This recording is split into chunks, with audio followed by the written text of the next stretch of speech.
Então, 17 de agosto de 2021, 9 horas e 45 minutos, segunda parte da aula aí de natureza jurídica constitutiva do crédito.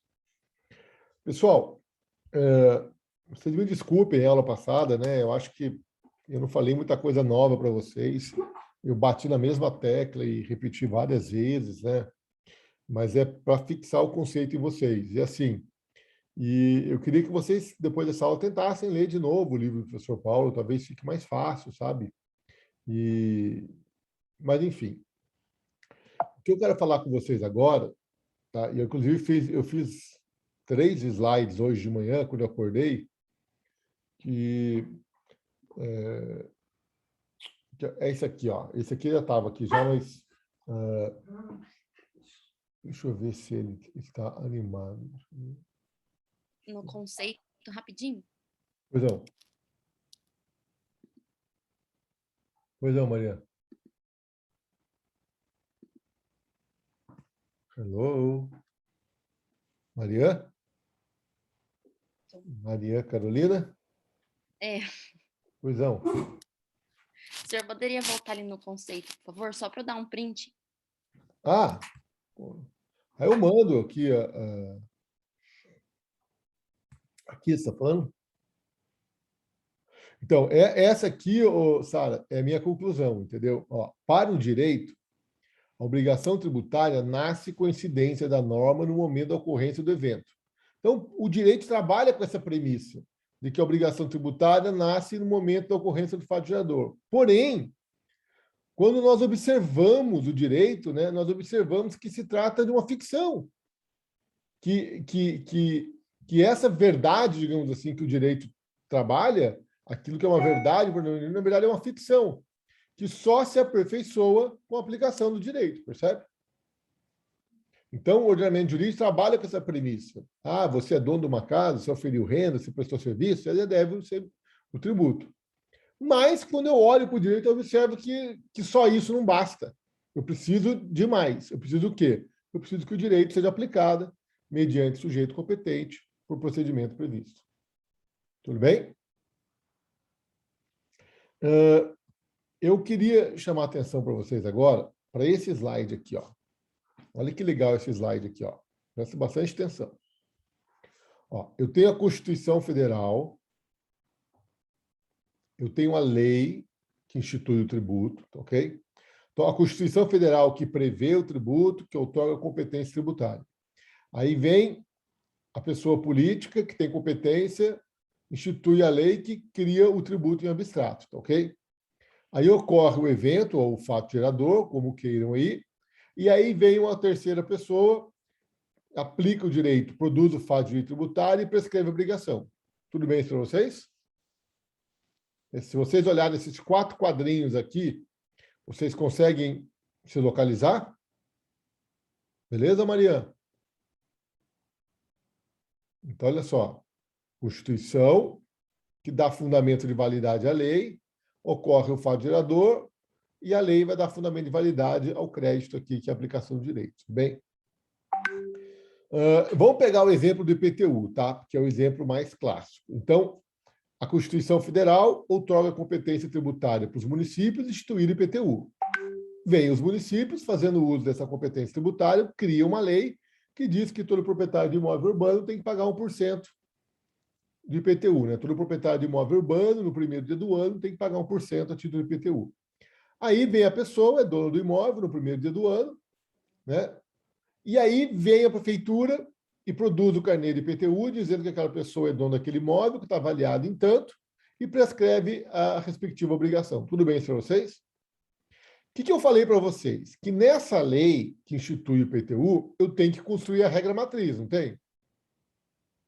Então, a lei que institui o IPTU, eu vou construir a regra matriz, e ela vai ter uma hipótese e uma consequência.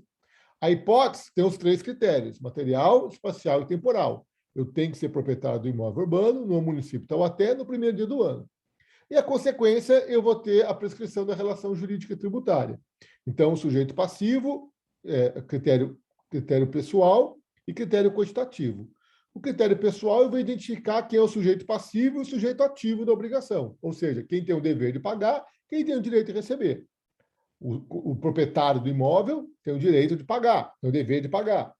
E a prefeitura tem o dever, o direito de receber. E o critério quantitativo é o quanto que eu vou ter que pagar. Aí eu vou ter a base de cálculo vezes a alíquota. A base de cálculo é o valor do imóvel e a alíquota é 1%. Tudo bem para vocês? Vocês concordam comigo que essa regra matriz que está na lei, o antecedente que trata da hipótese, ele é abstrato? Porque, vejam, a lei, ela não fala o Ricardo Murad, dono daquela casa, a Priscila, dono daquele apartamento, a Mariane, dona daquele ponto comercial, percebe? A Luana, dona daquele sobrado, ele não fala isso. A regra matriz, simplesmente, ela fala para o futuro, todos os proprietários de imóveis urbanos. Ou seja, a regra matriz, ela cria uma classe que chama propriedade imobiliária urbana e diz todos os elementos que subsumirem essa classe vão ter que pagar o IPTU. E veja que esse consequente da regra matriz, ele é geral, porque ele vale para todo mundo. Dá para vocês entenderem isso? Quando vocês olharem uma lei e vocês construírem uma norma a partir da lei, dá para vocês entenderem que essa norma é abstrata e geral? Vamos usar isso para o crime? Matar alguém. Pena de 6 a 12 anos. 6 a 12 anos, é isso mesmo? O universitário quer passar na OAB não sabe qual é a pena do crime de homicídio.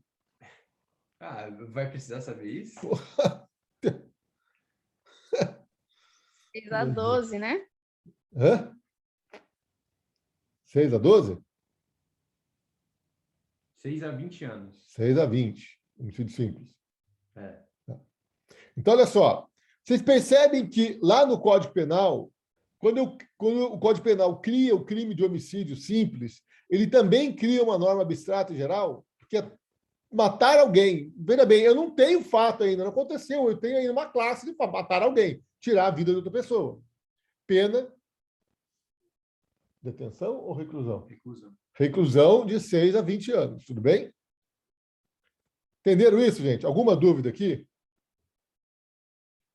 Tá. Agora, olha só. Quando ocorre o fato gerador, tá? Aí vem a autoridade administrativa, né? E produz o fato jurídico tributário e prescreve a obrigação emitindo um carnê de IPTU, tudo bem? Será que quando eu olho o carnê de IPTU, eu também não consigo construir uma regra jurídica, uma norma jurídica ali no carnê de IPTU? O que vocês acham? Será que não tem uma norma jurídica plasmada naquele carnê de IPTU? Tem. Só que, veja, essa norma jurídica ela é diferente por quê? Porque no antecedente dela, ela não é mais abstrata, ela é concreta agora. Porque agora eu tenho um fato concreto. É Ricardo Murad, proprietário daquele imóvel localizado na rua tal, número tal, avaliado em tanto, no dia 1º de janeiro de 2021, no município de Taubaté. Percebem? Percebem que quando eu pego um carnê de IPTU, eu também consigo construir a regra matriz. Só que quando eu pego o carnê de IPTU, eu vou construir a regra matriz, só que daí o meu antecedente não vai mais ser abstrato, ele vai ser concreto. Porque, veja, ele não está jogando para o futuro, ele está se reportando para o passado. Percebe? A lei joga para o futuro. O carnê de IPTU, o lançamento tributário, o crédito tributário, ele se reporta a um fato que ocorreu no passado. Está me entendendo? E quando eu vejo o crédito tributário, não dá para vocês verem um consequente também dessa regra matriz? Sujeito passivo, Ricardo Murad. Sujeito ativo, município de Taubaté. Base de cálculo, 500 mil reais. Alíquota, 1%. Valor devido do tributo, 5 mil reais. Percebam que agora o meu consequente não é geral. Ele não vale para todo mundo. Ele vale para quem? Somente para mim. Ninguém tem obrigação de pagar o IPTU porque ele foi lançado contra mim. Então, o consequente ele é individual. Então, preste atenção. Na lei, eu tenho normas jurídicas, geralmente, geral e abstratas. porque elas criam classes de fatos, de eventos que vão ocorrer, que poderão ocorrer, que provavelmente ocorrerão no futuro. E prescrevem consequências sempre que esses fatos ocorrerem, que valem para todo mundo. São normas jurídicas abstratas e gerais. Agora, quando eu estou no lançamento tributário, né, quando eu estou no crédito tributário, no ato administrativo, opa, eu também tenho uma regra jurídica. Eu também posso construir uma regra matriz, mas ela agora vai ser concreta e individual, porque o fato descrito no antecedente já ocorreu, ele já está concretizado. E a consequência também já está individualizada. É a mesma coisa, Código Penal e sentença que condena a pessoa pelo crime de homicídio. Percebe? Na sentença, o juiz vai falar o quê? Ó, dado o fato que João matou Maria, no dia tal, no lugar tal, deve ser, então, que João passe 15 anos em detenção, ou reclusão, né? Só que, vejam, a sentença, ela não diz não diz respeito a todos. Ela diz respeito somente ao João. Porque ele matou Maria. Então, eu tenho um fato concretizado no antecedente e eu tenho uma consequência individualizada no consequente. Estão me entendendo? É a mesma coisa. Na universidade, todos aqueles que tiverem mais de 25% de falta estão reprovados. É uma norma geral abstrata, vale para todo mundo. Agora, quando eu, Ricardo Murad, atesto lá que Patrícia, né, por ter faltado mais de 25% está reprovada, aí, veja bem, aí é individual e concreto, percebe? Porque eu vou dizer exatamente quais são os dias que ela faltou, e ela não falta, tá? Eu estou só cutucando ela, né, porque ela adora brigar comigo por causa de falta. Então, assim, lá eu vou ter os dias, eu vou ter que dizer, não basta eu dizer que ela está reprovada de falta, percebe? Eu tenho que dizer quais são os dias que ela faltou, tá? Para chegar à consequência de que ela está reprovada de falta, por falta. Dúvidas, pessoal?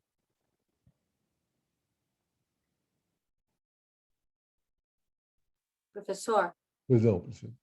quando você fala aqui do fato, prescreve a consequência, né, ali no consequente, do fato que estava no antecedente. Esse fato aqui, o texto, um dos textos, inicialmente, ele falava do fato e era tratado como evento. É a mesma coisa?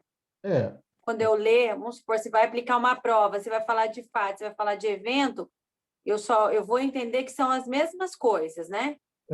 Se eu for mencionar isso lá, você vai entender o que eu quero dizer, entendeu? Porque geralmente o fato é uma descrição de um evento. Só que não é todo mundo que utiliza isso daí, né? E tem eventos que precisam de linguagem para ocorrer, né? Alguém tem alguma dúvida disso aqui, gente?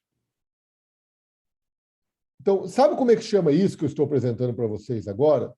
É o chamado ciclo de positivização do direito. Veja, o homem, a partir de normas jurídicas gerais e abstratas, ele vai produzindo novas normas jurídicas que são cada vez menos abstratas e menos gerais, até chegar às normas individuais e concretas, percebe? Então, a Constituição Federal fala, olha, dado o fato que existem municípios, os municípios podem instituir IPTU. Aí vem o município, com fundamento nessa norma da Constituição, e institui IPTU. Aí vem o fiscal de rendas do município, com fundamento na lei, e lança o IPTU, percebem? Percebe que é uma norma jurídica dando fundamento de validade para outra norma jurídica? E todas elas se expressando através de linguagem. Já tinham parado para pensar no direito assim? Percebam para você ver. O direito é isso, gente. O direito ele tem dinamicamente falando, né, do ponto de vista dinâmico, o direito opera dessa forma. É uma norma jurídica dando fundamento de validade para outra norma jurídica. Não tem norma jurídica no sistema que não tenha fundamento de validade em outra. E elas partem das normas mais gerais e abstratas e vão em direção às normas mais individuais e concretas. Percebe? Dúvidas? Alguma dúvida? Então, vamos lá. O lançamento tem fundamento de validade na lei, não tem? A lei tem fundamento de validade na Constituição, não tem? E qual que é o fundamento de validade da Constituição?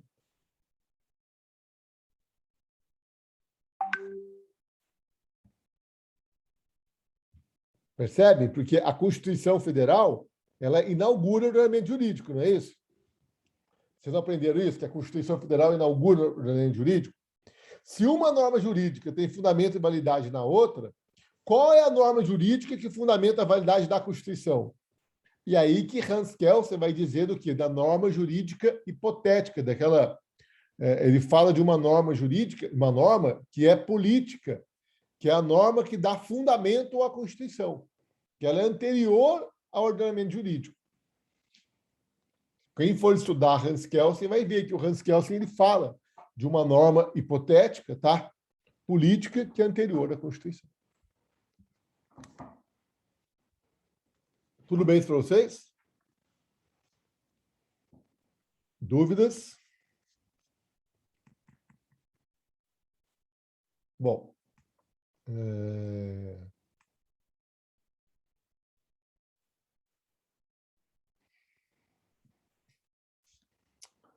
Eu fiz esse slide aqui hoje de manhã, não deu tempo de eu animar ele, tá? Ele está só parcialmente animado. Mas eu penso que eu consigo animar ele rapidinho aqui, ó. Quer ver?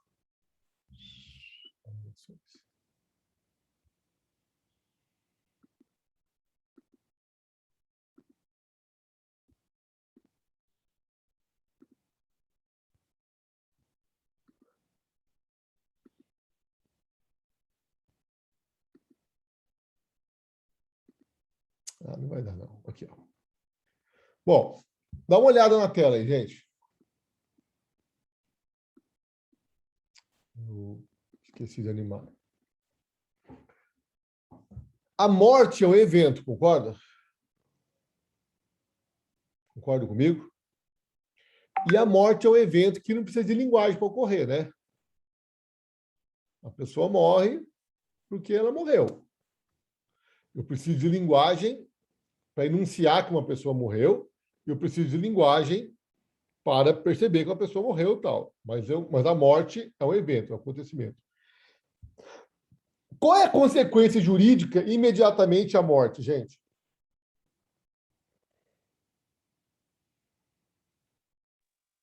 Várias coisas, professor. Entre eles é inventário, Não, mas o que a lei várias questões diz? jurídicas que envolvem na morte. Não, mas o que a lei diz que ocorre no momento que você morre? O fim da personalidade. Perfeito. Mas qual é a consequência do fim da personalidade, Thiago? É extinção da pessoa física, professor. Extinção da pessoa física. E qual é a consequência da extinção da pessoa física? Deixa de ser sujeito de direito, de dever. E qual é a consequência? Hã? Atestado de óbito, não é? Não, de óbito. Não, atestado de óbito vem depois. Qual é a consequência jurídica para a sua morte? Eu, Ricardo Murad, se eu morrer hoje, qual é a consequência jurídica que ocorre no momento que eu morrer? A pessoa deixa de exercer direitos e deveres na vida civil. Como consequência, as minhas procurações estão canceladas, percebe? Você não pode usar a procuração da pessoa morta, né? Enquanto ela for viva, você pode, né? Enquanto ela for morta, você não pode mais, né? Pô, mas acontece muito. Acontece muito. Né? Até multa no nome de morto o pessoal coloca. Então, é verdade, né? Vamos lá, gente. Já vi isso daí acontecer um montão. E aí pode ter quantos pontos quiser na carteira, que não tem problema, né? Gente, o Código Civil diz que com a morte de uma pessoa, tá, ele perde a propriedade de todos os seus bens. E essa propriedade é assumida pelos seus herdeiros no momento em que ele morre. Não é isso que diz o Código Civil? Tem até uma teoria, como que é? Tem até um nome Vai se para dar isso. pelo inventário, então, né, Não, professor? não, veja bem.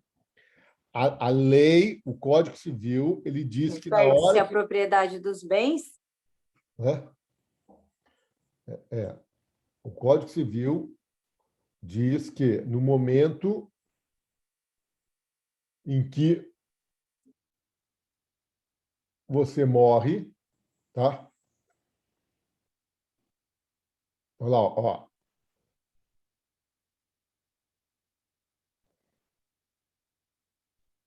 No momento em que o herdeiro sabe da morte do decujus, ele se torna proprietário dos bens dele. Tem uma É o princípio de Césime. como que é o nome desse princípio, gente? Se não tiver isso ainda, é Sansesias, Césime. Sazine. Tazini, não é isso? Né? A pronúncia é Césime, eu acho. Césine, eu não sei. Eu sou ruim para falar esses nomes esquisitos aí. Mas, enfim, no momento em que uma pessoa... A lei diz que no momento que uma pessoa morre, os seus bens são recebidos pelos seus herdeiros, tudo bem? Tudo bem para vocês? Agora, olha só, a pessoa morreu. Depois que a pessoa morreu, ocorre um fato social que anuncia sua morte, tudo bem? Por exemplo, o Tarcísio Meira morreu. Como que vocês sabem que o Tarcísio Meira morreu?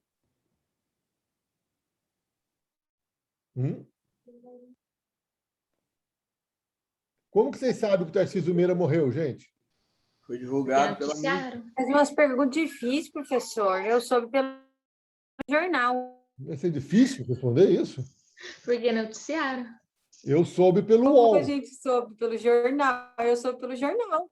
Então, concorda que a morte do Tarcísio Meira é um fato social? Porque foi anunciado pela sociedade, percebe? Vários veículos de comunicação anunciaram a morte do Tarcísio Meira.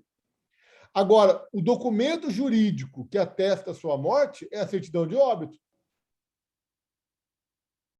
Certo?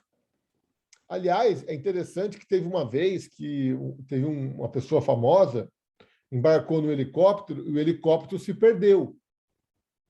E nunca foi achado o corpo dele.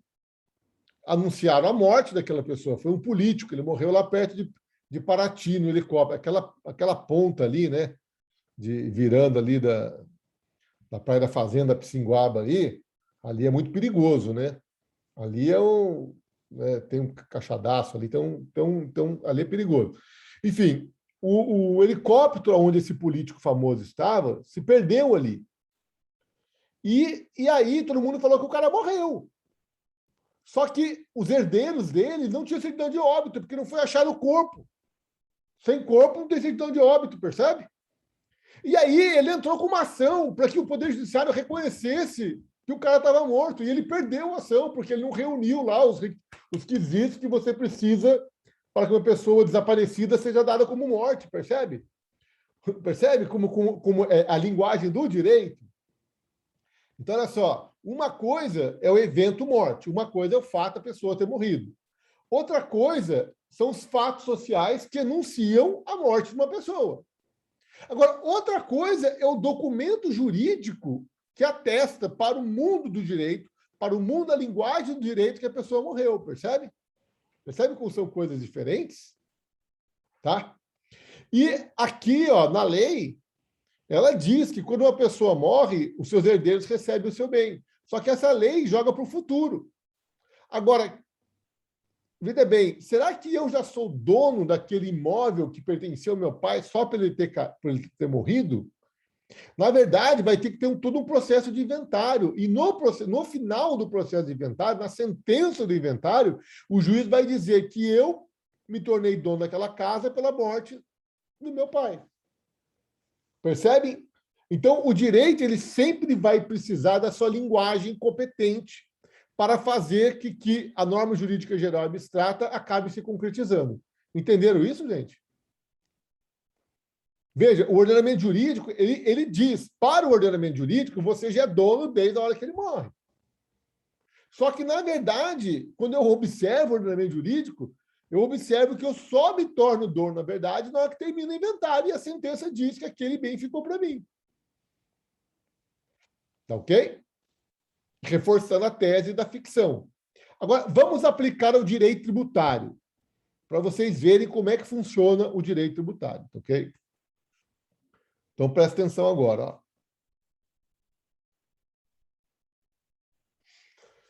Gente, eu vou pegar aqui o critério material de um tributo, tá? Que é um dos tributos mais importantes, que é o ICMS. O ICMS é um tributo, né, instituído pelos estados e pelo Distrito Federal, também pode ser instituído pela União em casos excepcionais, mas, a rigor, o ICMS ele é de competência dos estados e do Distrito Federal. E o critério material do ICMS, qual é? O critério material do ICMS é a realização de uma operação mercantil. Então, alguém deu um exemplo aí de um comércio, vai.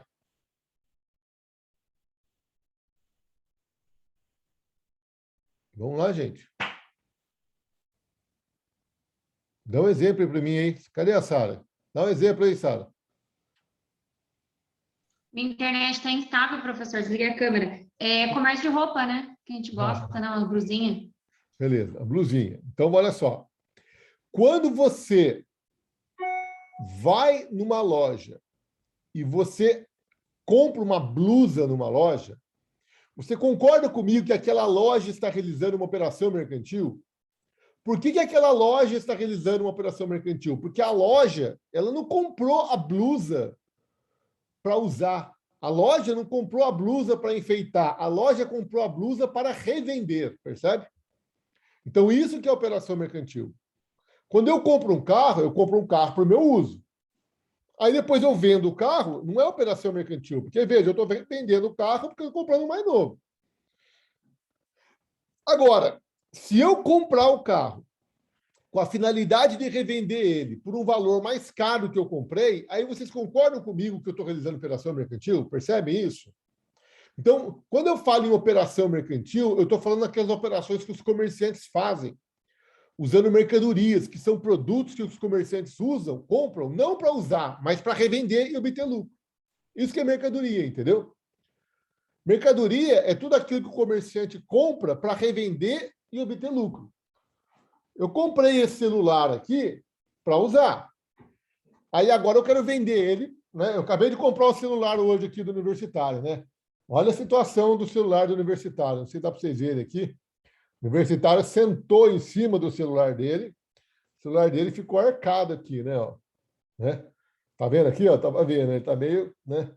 Tá quebrada a tela, a bateria já não presta. Eu comprei esse celular dele aqui hoje por R$100. Comprei? Tá gravado, hein? Não pode voltar atrás agora, né? Bom, essa operação que eu fiz com ele não é uma operação mercantil, porque, percebam, ele não comprou esse celular aqui para revender para mim com lucro. Para que ele comprou esse celular? Para ele usar. Agora que o celular já não presta para ele usar, ele comprou um novo, então ele está vendendo dele para mim. Isso não é operação mercantil. Está certo para vocês?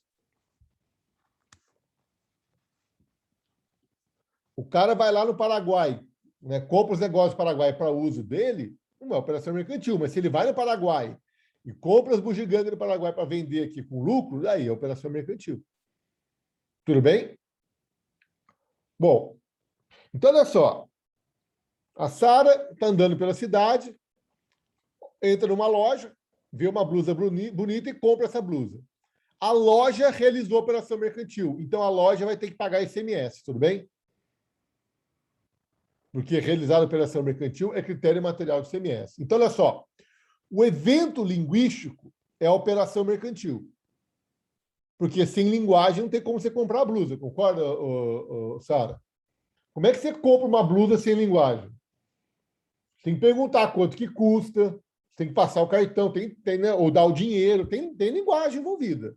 Não tem como você comprar nada nessa vida sem linguagem. Né? Muito difícil, né? Mesmo que você chegue na loja, né? Você está lá nos Estados Unidos, lá, você não fala a língua do Mickey, daí você chega na loja, aponta para a blusa, né? Mostra o dinheiro, dá o dinheiro para ela, mas tem a linguagem. Quer dizer, ela entendeu que você quer comprar aquela blusa. Então, a operação mercantil é um evento linguístico, ela depende de linguagem para ocorrer. Agora, veja bem, existe o fato social enunciando a compra da blusa pela Sara?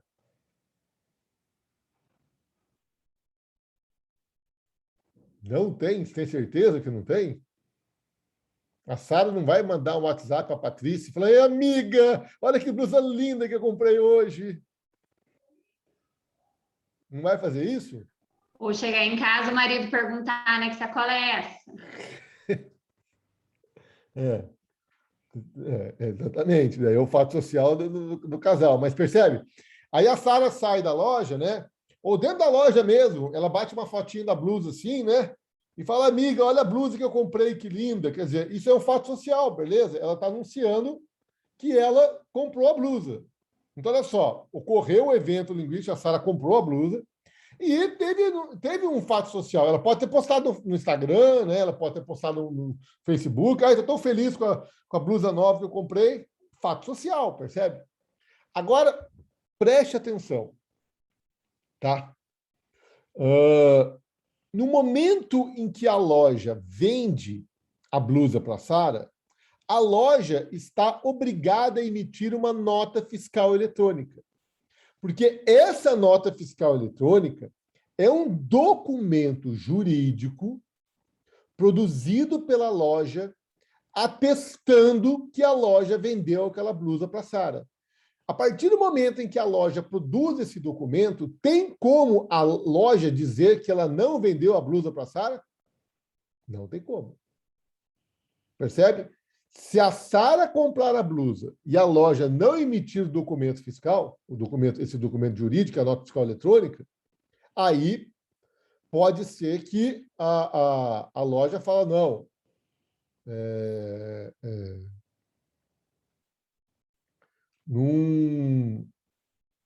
como chama? Pode ser que a... Nossa, eu lembrei de um negócio aqui agora.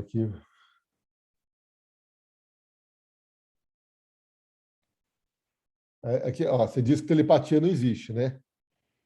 Mas eu estou resolvendo um problema, tá? E eu mandei um documento para um cara ontem, tá? E o cara não me respondeu. Agora, o cara veio na minha cabeça. E veio muito forte, tanto que eu parei para olhar, eu olhei no telefone aqui, o cara acabou de me ligar. Bicho.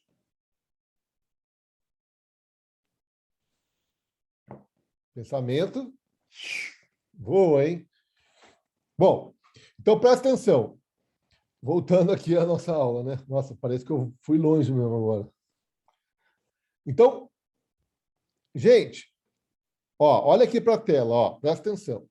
Existe uma lei em vigor no estado de São Paulo que diz que todo comerciante que realizar a operação mercantil tem que pagar ICMS em função dessa operação mercantil. Então, essa é a lei. É a norma jurídica geral e abstrata que está lá no texto da lei. Ok? Uma lei no estado de São Paulo. Todo comerciante no estado de São Paulo, no momento que realiza uma operação mercantil, é devedor do ICMS. E essa lei, ela joga para o futuro. É uma lei que se reporta para o futuro. Tudo bem? Aí ocorre um evento linguístico no futuro, que é a Sara comprando a blusa, ou seja, ocorreu a operação mercantil. Só que vejam, gente, quando ocorre a operação mercantil, será que o estado de São Paulo está sabendo que a Sara comprou uma blusa naquela loja? Como é que o estado de São Paulo vai cobrar esse ICMS? Percebem? Então, aí que entram as normas jurídicas instrumentais, também chamadas de obrigações acessórias. Por quê? Presta atenção. No momento em que a loja vende a blusa para a Sara, a loja fica obrigada a emitir um documento que possui validade jurídica chamada de nota fiscal eletrônica. Percebem? A nota fiscal eletrônica, tá? Que é esse documento jurídico aqui, ó, produzido pela loja, é um documento que a loja atesta dizendo que vendeu a blusa para a Sara. Se a loja está atestando que vendeu a blusa para a Sara, tem como a loja dizer que não vendeu? Não tem como. Estão me entendendo? Sim ou não? Beleza. Agora, preste atenção. Além de produzir esse documento jurídico, que é a nota fiscal eletrônica, existe uma outra norma jurídica instrumental que vai obrigar a loja a constituir o crédito tributário. Por quê? Porque, veja só, olha como o negócio é. Toda vez que a loja faz uma venda, ela tem que emitir uma nota fiscal, não tem? Gente, a nota fiscal tem que ser emitida no ato da venda, tá? Se a Sara sair do estabelecimento comercial com a blusa sem a emissão da nota fiscal, já temos problemas aí. Ok? Então, olha só, toda hora que a loja faz uma venda, ela emite uma nota fiscal. Só que só isso não basta. Por quê? Porque no final do mês, a loja vai ter que somar todas as notas fiscais que ela emitiu ao longo do mês e vai ter que informar isso à Secretaria da Fazenda do Estado de São Paulo. Então, a própria loja ela vai se dirigir à Secretaria da Fazenda através de um documento chamado de GIA, e nessa GIA, que é Guia de Informações, tá? É uma guia de informações, ela vai dizer para o Estado de São Paulo que ela vendeu R$100 mil de blusas naquele mês. E que, portanto, ela deve, sei lá, R$5 mil a título de ICMS. Estão me entendendo ou não? Dúvidas? Dúvidas, gente? Bom, isso daqui, gente, quando eu tinha a idade de vocês, sabe como que isso aqui era feito? Era feito no papel. Então, quando eu tinha a idade de vocês e eu entrava numa loja para comprar uma blusa e a loja emitia nota fiscal, a nota fiscal era feita no papel. Era um talão de nota fiscal que tinha duas vias. A via da loja e a via do contribuinte, do consumidor. E tinha um papel carbono. Então, o cara colocava a data com a caneta, colocava o nome do cliente, se o cliente pedisse, e colocava lá uma blusa no valor de R$100. Somava, destacava a nota, entregava a primeira via para o cliente e a segunda via ficava no talão. Percebem? E aí, quando chegava no final do mês, eu pegava o meu talão, as segundas vias, e somava aquele talão lá para ver quanto que eu estava devendo de ICMS. E aí tem umas contas malucas aí de ICMS, que eu já mostrei para vocês semestre passado, não é isso? Aí a minha mãe fazia as contas lá e informava quanto que ela devia. E quando ela informava, aí ela criava o crédito tributário, que é uma norma jurídica individual e concreta, porque ela diz: Ricardo deve R$5 mil a título de ICMS porque ele vendeu R$100 mil no mês de agosto, ou no mês de julho, que já passou. Entenderam como é que funciona? Sim ou não? Então, olha só. Aqui, quem é que está constituindo o crédito tributário?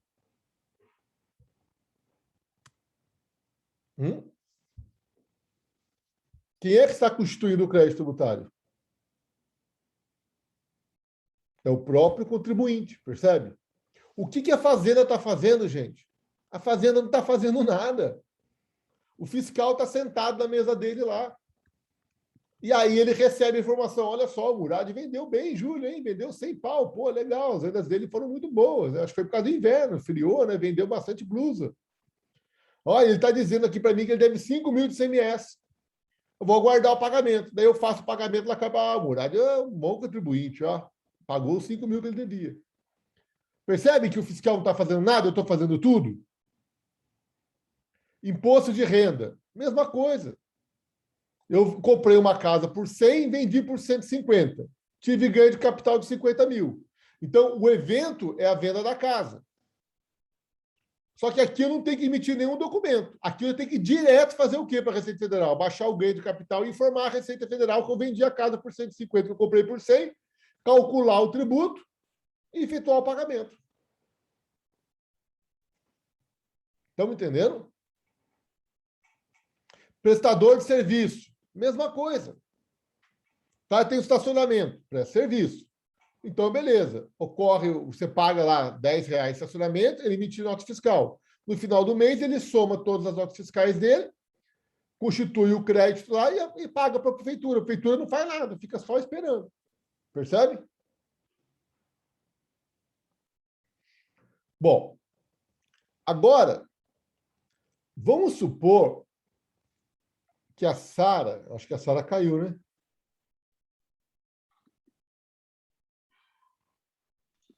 Voltei, mas está difícil. Caindo. Então, agora, vamos supor que a Sara, ela entre na loja, ela compre a blusa e pague a blusa com R$100 em dinheiro. Gente, se a loja... Veja só, é um evento linguístico, certo? Se a loja não produzir a nota fiscal eletrônica, ele vai pagar o imposto? Não vai pagar, concorda? Concorda? Como é que o Estado de São Paulo vai saber que a Sara, que aquela operação ocorreu na minha loja? Entende o que eu quero dizer para vocês? Presta atenção, ó. O evento ocorreu. Tá? Eu vendi uma blusa, a minha loja vendeu uma blusa por R$100 para a Sara. A Sara me deu R$100 em dinheiro. Eu peguei os R$100, coloquei no meu bolso e não emiti nota fiscal. Gente, como é que a Fazenda vai saber que aquela venda ocorreu?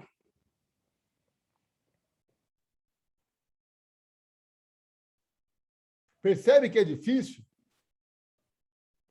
Se a Sara postar no Facebook e o auditor da fiscalização vê a postagem, aí o auditor vai na minha loja e fala: Murad, estou sabendo que você vendeu uma blusa para a Sara, cadê a nota fiscal?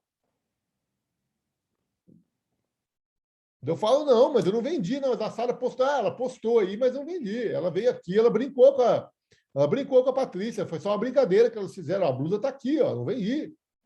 Como é que o fiscal vai provar que ela vendeu? Percebem a dificuldade? Percebe por que as pessoas não emitem nota fiscal eletrônica? Percebe que quando você vai no estabelecimento comercial, se o estabelecimento comercial não emitir nota fiscal, ele está sonegando? Porque o documento jurídico que atesta que aquela operação mercantil ocorreu é a nota fiscal. Se não tiver nota fiscal, não tem documento que ateste. Aí vocês vão me perguntar: professor, mas a Sara pagou no cartão de crédito. Aí a minha casa caiu. A Sara pagou com cheque. Aí a minha casa não caiu ainda. Por quê? Será que eu depositei o cheque na minha conta? Se eu passei um cheque para o terceiro, se eu depositei o cheque da Sara na minha conta, aí o fiscal falou: mas tem um cheque aqui de R$100 da Sara na sua conta, Murad. Explique-se. Não, isso foi uma aula particular que eu dei para ela, que ela estava mal das pernas lá. E olha, está aqui, ó, eu declarei para o imposto de renda minha aula particular, eu paguei imposto. Aí eu expliquei. Agora, se eu não tiver explicação, o que vai acontecer? Aí ele vai me autuar. Aí ele vai falar: opa, você vendeu e sonegou o imposto. Aí ele vai me impor a obrigação de pagar o imposto e vai me impor mais uma multa porque eu soneguei. Estão me entendendo como é que funcionam as coisas, gente?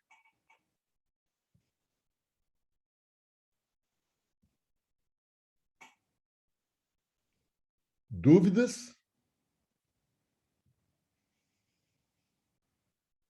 Dúvidas? Professor, Oi. a obrigação acessória é emitir a nota,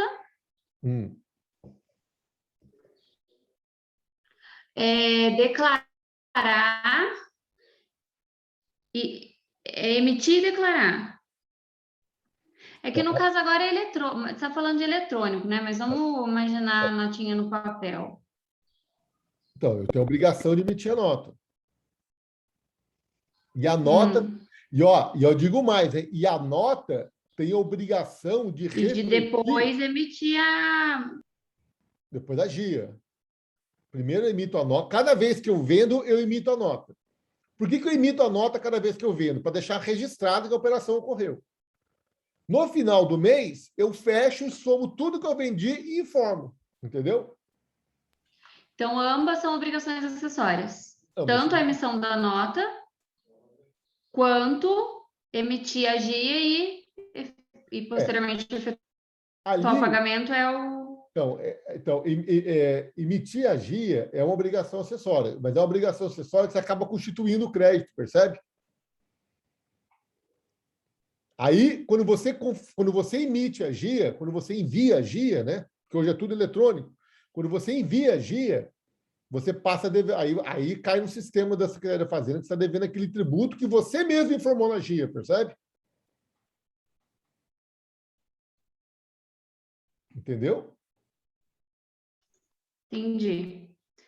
Então, ambos são obrigação acessória.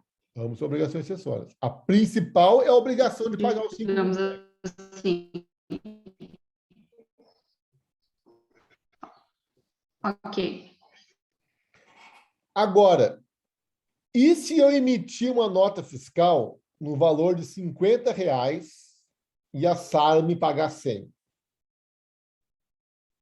Percebe o problema? Eu emiti uma nota fiscal no valor de R$50. Mas, na verdade, eu vendi a blusa para a Sara por R$100. E por que eu emiti nota fiscal de 50? Por que eu não emiti uma nota fiscal de 100?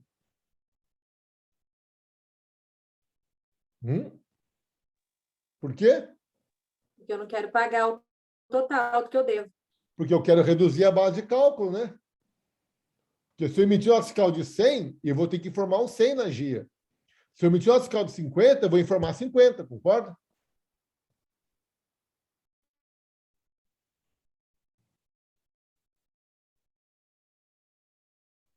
Estão me entendendo? Dúvidas, pessoal? Dúvidas? Só que, olha só, antigamente, né, quando a nota fiscal era feita no papel e a GIA também era feita no papel, veja, o contribuinte fazia todas as contas, né, fazia tudo aquilo. E para conferir o trabalho do contribuinte, o fiscal tinha que ir até o estabelecimento do contribuinte, abrir um procedimento de fiscalização, pedir os documentos, analisar nota fiscal por nota fiscal para ver se tinha somado tudo direitinho. É um trabalho bem trabalhoso, né? Agora, com nota fiscal eletrônica, está tudo lá já, percebe? Está tudo lá. Já está tudo no sistema de dados da Secretaria da Fazenda.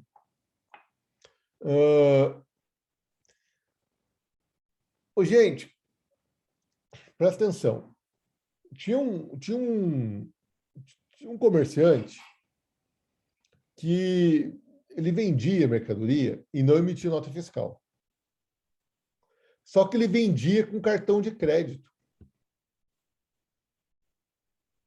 E a companhia de cartão de crédito informa o governo quanto é que cada estabelecimento emitiu de cartão de crédito, percebe?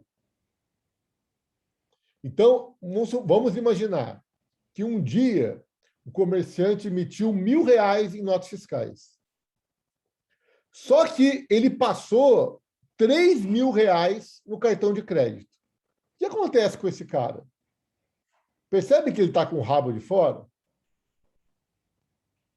Porque, veja, se ele emitiu R$1.000 em nota fiscal eletrônica, quer dizer que ele vendeu naquele dia R$1.000.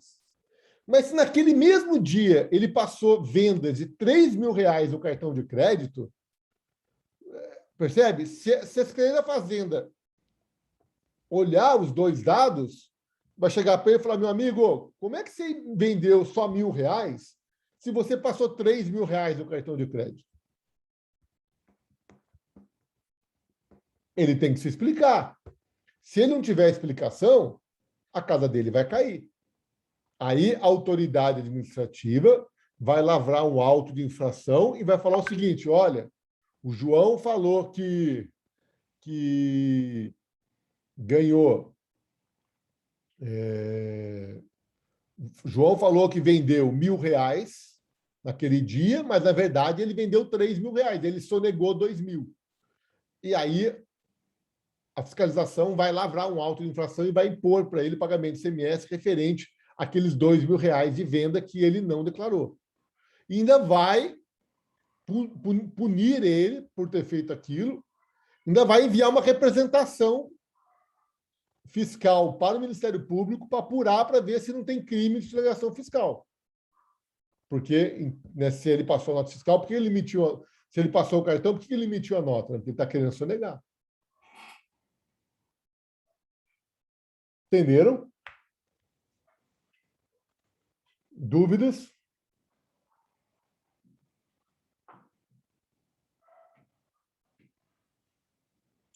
Então, assim, eu diria que hoje, né, com o mundo eletrônico, as coisas estão muito melhores para a fazenda pública, né?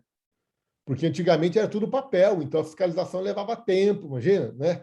Imagina um fiscal, ele tinha que sair do posto fiscal, ele tinha que ir até o estabelecimento comercial, abrir o procedimento de fiscalização, o comerciante assinava lá que estava aberto o procedimento de fiscalização, aí tinha um prazo para apresentar os documentos, aí apresentava os documentos, aí o fiscal sentava na frente daquela pilha de documentos e ia analisando documento por documento, percebe?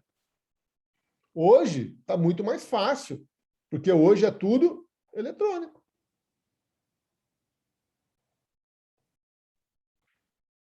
Entenderam? Dúvidas, pessoal?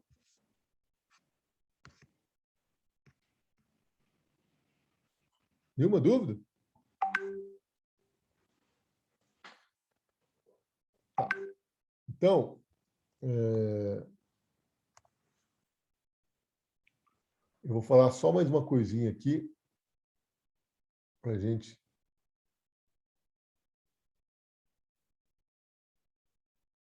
Aqui, ó.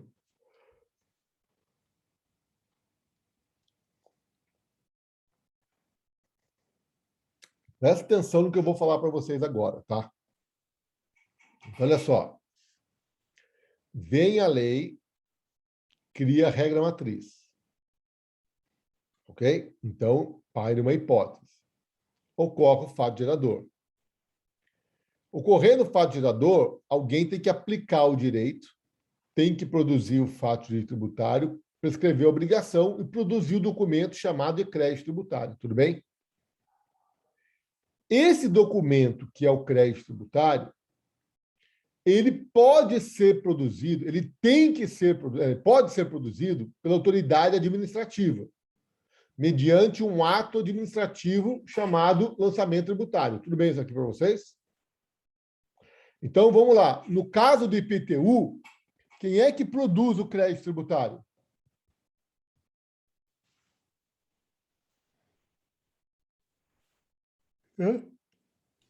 Prefeitura? A prefeitura. Mediante um ato administrativo que nós chamamos de carnê de IPTU, tá certo?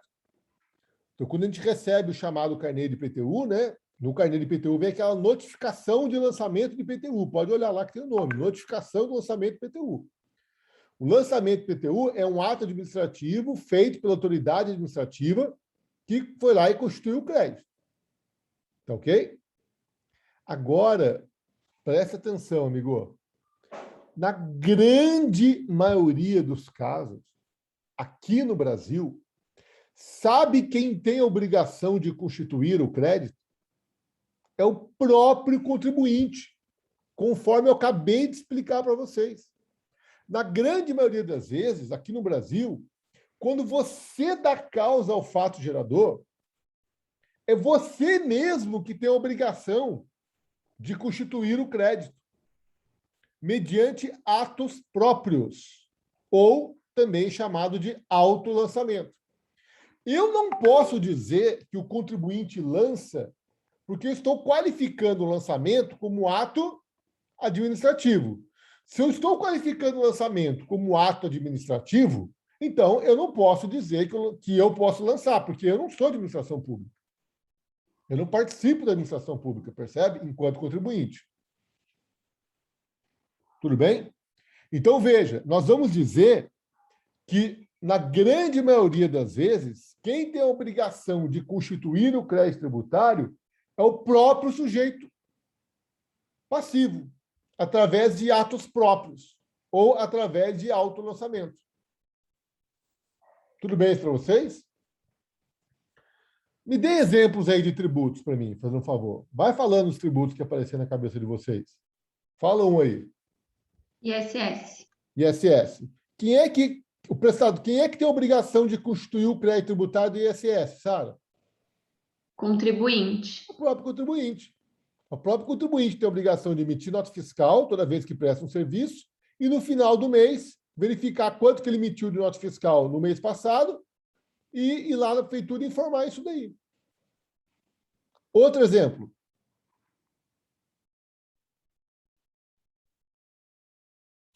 A DARF, por exemplo. Qual? Uma DARF, quando você... A DARF é a guia, né? É, a guia. Né? Você gera lucro, né? Tem lucro... Bom, quando a empresa tem lucro, se a empresa oferir o lucro, ela tem que pagar imposto de renda e contribuição social sobre o lucro. Quem é que constitui o crédito tributário? É o contribuinte. Gente, veja, você já imaginou se a Receita Federal tivesse que correr atrás de todas as empresas que oferirem lucro nesse país para lançar o imposto de renda? Percebe que isso não é produtivo? Sabe o que vocês estão entendendo? Você imaginou se o fiscal tivesse que ir em todos os estabelecimentos comerciais e lavrar o crédito do ICMS ou do ISS para os estabelecimentos prestadores de serviço? Não tem jeito. Não há serviço que dure. Então, as empresas, quando oferem lucro, elas têm que pagar contribuição social e imposto de renda sobre o lucro. Como é que elas vão fazer isso? Simples. Elas mesmas vão à Receita Federal e elas mesmas dizem à Receita Federal: eu tive X de lucro. E se eu tive X de lucro, eu devo Y de imposto. Ou seja, elas mesmas constituem o crédito tributário. Outro exemplo. A galera que não liga a câmera aí, podia pelo menos falar alguma coisa de vez em quando. Fala aí, Sara.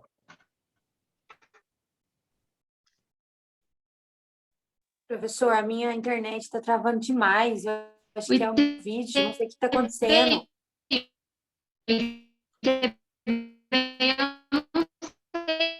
Não dá, Sara. Não dá para você falar. Mas olha só.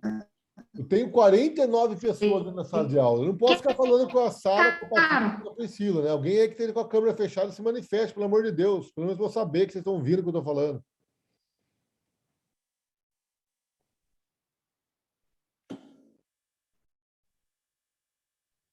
Ô, Marcelo.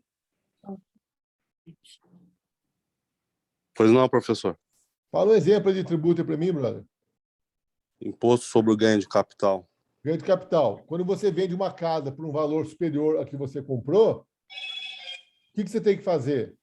Né? Você tem que ir lá e declarar. Você tem que ir lá e constituir o crédito. Percebe? Isso mesmo. Danilo.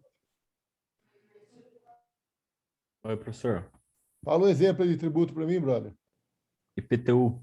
IPTU já falei, né? Daí o IPTU, quem tem obrigação é a Fazenda, não é o... Aliás, é o único exemplo até agora que quem tem obrigação de constituir o crédito é a Fazenda, né?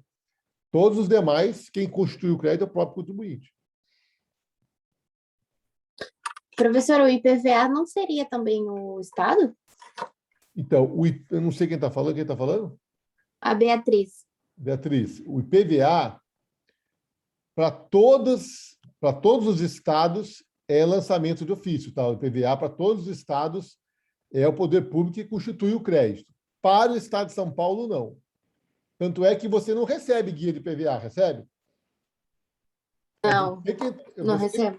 É você que tem que entrar no sistema lá e emitir a guia e pagar, não é isso? Sim, sim.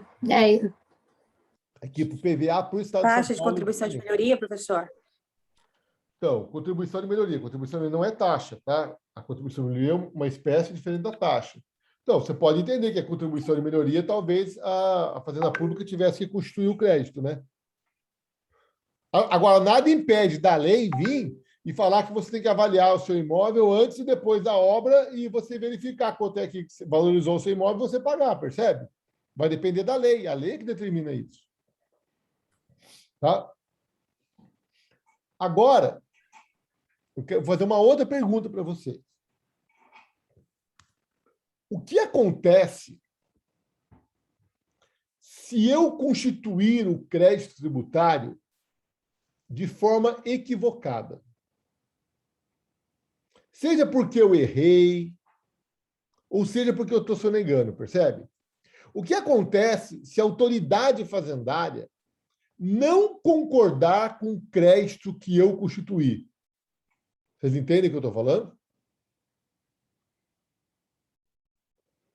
Porque, veja, eu posso declarar lá que vendi 100 mil e a fazenda fala, não, mas eu acho que o Ricardo vendeu mais de 100 mil, acho que ele vendeu 150 mil. Então, veja bem, a obrigação de constituir o crédito é minha. Mas se a fazenda entender que eu não constituí o crédito de forma correta, a fazenda vem atrás de mim, me fiscaliza, verifica onde está o meu erro, a minha sonegação, e lança a diferença de ofício. Percebe? Percebe o que eu estou falando? Então, vou dar um exemplo.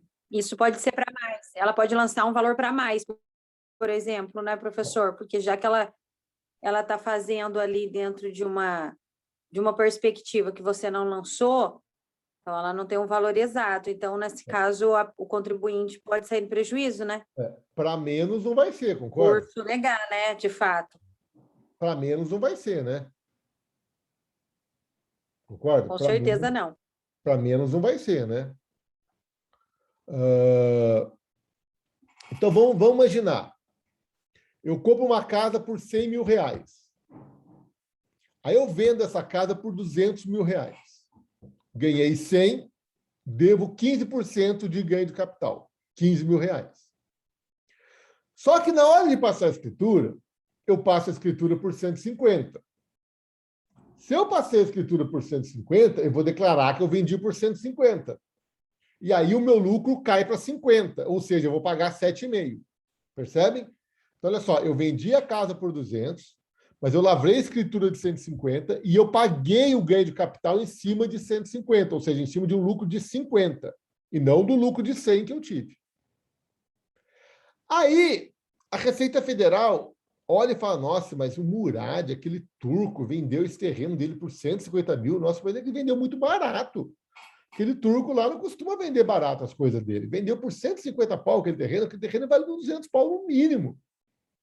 Aí o que o fiscal faz?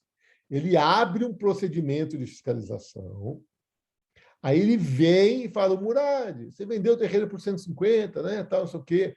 Ou então ele vai na outra ponta, ele vai fiscalizar. Ele vai olhar a minha conta bancária. Ele vai observar que na minha conta bancária tem um TED de 200 mil reais do comprador para mim. Então, ele vai falar assim, ô Murad, cara, você falou que você vendeu a casa por 150 para o João. Mas por que o João depositou 200 mil na sua conta em vez de 150? Eu tenho que ter uma resposta. Eu posso ter uma resposta para ele. Eu falo, não, é que veja bem. Olha aqui esse outro contratinho aqui, ó, 50 mil. Eu vendi os móveis da minha casa para ele.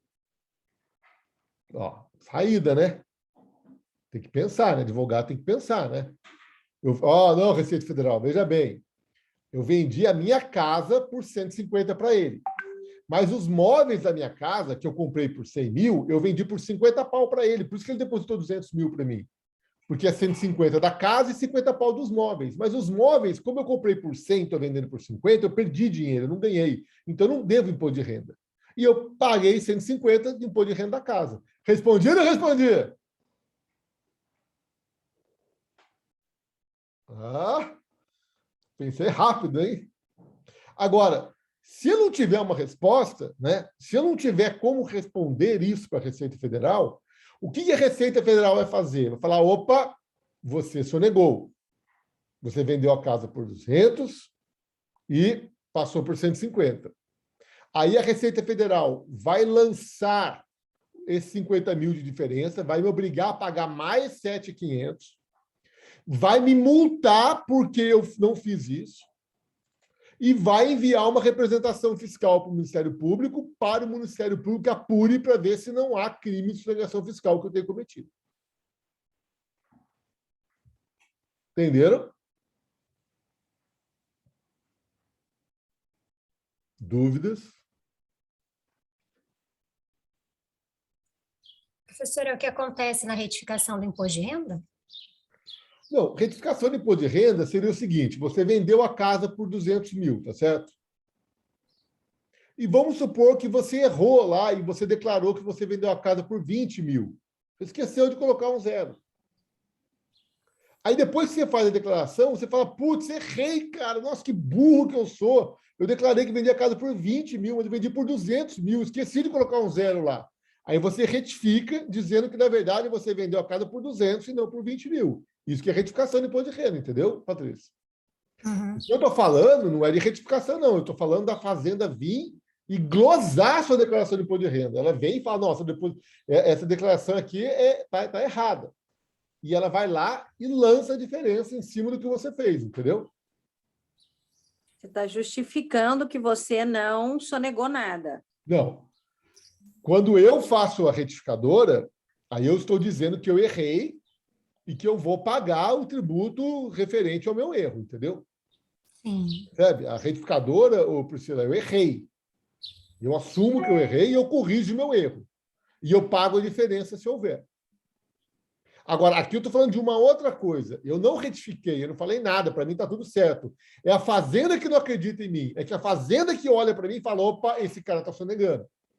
Daí ela abre o procedimento de fiscalização, verifica onde está a minha sonegação e lança o tributo que eu soneguei, entendeu? Só que lança o tributo que eu soneguei, mais uma multa por ter sonegado. E ainda me representa o Ministério Público para verificar se tem crime de sonegação fiscal ali. Entenderam? É a mesma coisa, um professor. Vamos supor, o cara é professor da Unital e é professor da Anhanguera. Quando ele vai declarar imposto de renda, ele declara só o que ele recebeu da Unital, da Anhanguera. Não declara o que ele recebeu da Unital. Ele tem que declarar os dois, concorda? Se o cara dá aula na Unital e dá aula na Anhanguera, ele tem duas fontes de renda, ele tem que declarar as duas fontes. Se ele declarar só uma fonte e declarar outra, o que vai acontecer? Nada. Ele vai pagar imposto de renda sobre o salário que ele ganhou da Unital, que foi o salário que ele declarou. Agora, se a Receita Federal descobrir que ele também recebeu o salário da Anhanguera e não declarou, aí a Receita Federal vai abrir um procedimento de fiscalização para ele e vai lavrar um auto de infração. Falou, aqui, ó, você deu aula para a Anhanguera também, rapaz. Pode estar aqui o imposto da Anhanguera que você tem que pagar, mais multa e juros. Entenderam? Hoje em dia, é interessante que a Receita Federal está dando um boi para os contribuintes. Eu penso isso como um boi, né? Porque ela não quer nem se dar o trabalho de lavrar o auto de infração. Sabe o que ela faz? Ela fala assim, senhor contribuinte, eu acho que você errou aqui. Corrija aí, tá? Você paga sem multa, sem juros, está tudo certo. Mas se você não corrigir, aí eu vou lavrar o auto de infração. Daí eu vou vir com multa, percebe? É para nem ter o trabalho.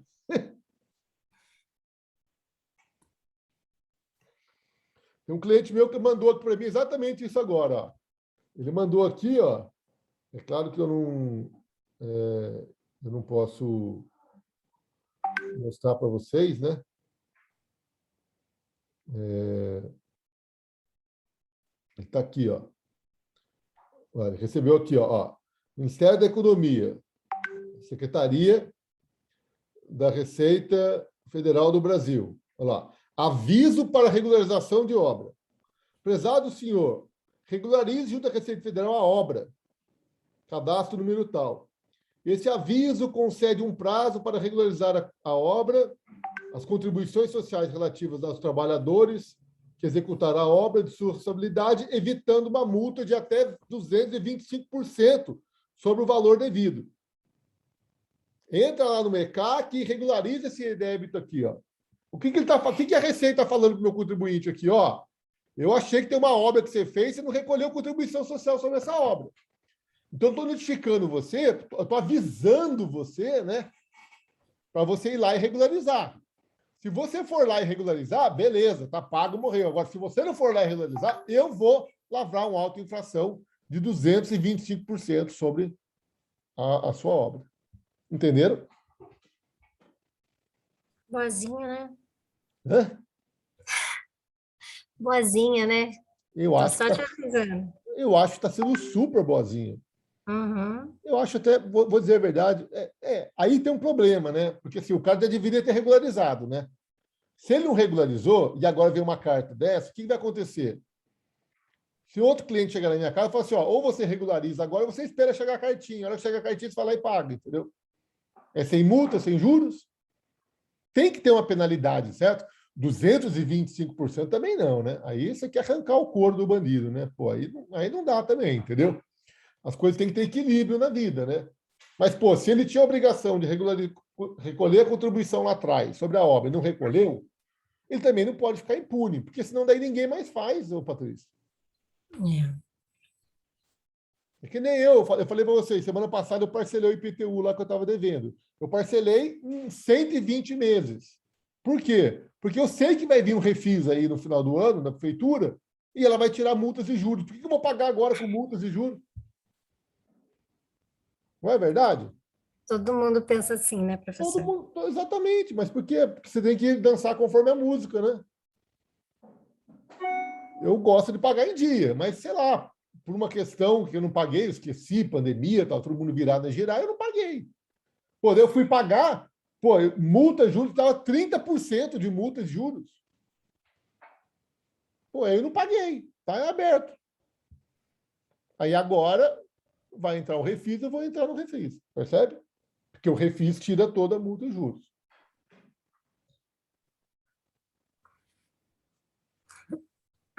Entenderam? Uhum. Dúvidas? Vocês estão entendendo o que eu estou falando, gente, nessa aula? Vocês estão com uma cara assim, meio que esse cara está falando? Para a gente é uma informação nova, né, professor? Essa segunda aula aí, tudo que você trouxe, embora a gente já tenha visto muita coisa de tributo, a gente, pelo menos, a gente está assim, né, processando, eu depois tem que inverti as rever a aulas, aula tá? de novo. E eu inverti as aulas, tá, Patrícia? Porque eu vou dar a sustentação teórica que eu estou falando agora na aula que vem. E eu fiz essa inversão, vamos ver se na minha cabeça, por que eu fiz essa inversão? Pode ser que fique meio confuso para vocês agora, mas na hora que eu explicar na aula que vem, eu acho que vai clarear bastante, tá? Vamos ver se vai funcionar essa minha técnica. Pensei que hoje a gente ia conversar sobre o VGBL. O que é VGBL? Não foi o senhor que pediu para a gente dar uma lida sobre o VGBL e o PGBL? Foi o Guga. Foi o Guga. Ah, foi o Guga? Gente do céu, estudei para hoje. Privado, né? Previdência privada, né? Não, mas é que entra também, né? No plano, no PGBL entra o imposto de renda, né? Mas por que o Guga pediu para vocês? Seu estagiário aí tá fiado, hein, professor? Universitário. Universitário. Vai seguir o caminho do Marcos? Hã?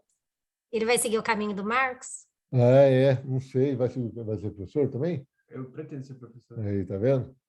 Os caras que encostam em mim viram tudo professor, cara. Impressionante. Meu sócio no escritório lá, que era meu aluno também, virou professor. Imagina? Esse aqui quer ser professor. O Marcos já é professor. Tudo. Mas por que o Guga pediu para vocês estudarem isso, VGBL? Em que disciplina? Pediu para a sala estudar, que ele vai falar disso. Que disciplina? Direito civil. Família. Mas é família, né? Família? Direito das famílias. Depois vocês explicam para mim o que ele falou para vocês sobre isso. Eu quero saber agora, hein? Fiquei curioso. É porque o VGBL, ele dá um abaixo no imposto de renda e o PGBL não. Aí provavelmente ele vai explicar qual que é o seu caso, se vale a pena fazer um VGBL ou um PGBL. Acho que um deve entrar na herança, outro não, né? Sei lá. Tem isso também. Tem o plano gerador e o vida gerador, né? Um entra no imposto de renda para bater e o outro não entra. Eu acredito que seja acerca da decisão recente sobre isso entrar ou não na partilha. Isso. Eu acredito que seja acerca disso. Se a mulher tem, no caso, né, as mulheres que ficavam em casa, se ela tem ou não direito à previdência que foi recolhida pelo marido na constância do casamento, já visto que ela não trabalhava, acho que a questão que vai gerar em torno é essa. Depois vocês me contam. Quando que é a aula dele? É na quinta-feira. Vocês me contam depois. É que, assim, o PGBL, direito tributário, né? Quando você faz o PGBL, você desconta ele do imposto de renda, mas na hora que você saca ele, você paga. O VGBL não, né? O VGBL já era a fonte. Mas eu vou explicar isso mais para frente para você. Vamos lá, gente. Mais dúvidas? Eu quero dúvidas. Não é possível que vocês não tenham dúvidas. Não, professora, a gente vai ter dúvidas sobre esse assunto, acho que na próxima aula, que a gente vai rever isso aqui. Então, porque, assim, é muito interessante esse sistema, né? O próprio inventário, por exemplo, quando você faz o inventário lá, você não tem que pagar o ITCMD, que é Imposto sobre Herança. Mas, vejam, o fiscal não faz nada, percebe? Quem é que vai lá e fala o quanto herdou? É o próprio contribuinte. É o próprio contribuinte que tem que entrar no site da Secretaria da Fazenda e falar lá que tem inventário e falar: eu sou Ricardo Murado, CPF tal, estou recebendo uma casa de herança avaliada em tanto, parará. Você vai lá e calcula tudo e você vai lá e faz o pagamento. Então, você faz tudo, percebe? É o próprio contribuinte que cria o crédito tributário do ITCMD, do Imposto sobre Herança. Agora, o juiz vai chamar a Fazenda para dizer se a Fazenda concorda com o que você fez ou não, percebe? Inventário é assim, tá? Inventário é assim, o juiz manda você ir lá na Secretaria da Fazenda, fazer o procedimento administrativo e constituir o crédito, você vai lá, constitui o crédito e efetua o pagamento. Aí o juiz pergunta para a Fazenda: ele fez tudo direitinho? Da Fazenda fala: não, está recolhido o tributo, não tem nada a reclamar. Aí toca o inventário. Ou então a Fazenda fala: não, ele correu errado, tem que fazer isso, aquilo lá, tem que ir lá e corrigir. Entenderam?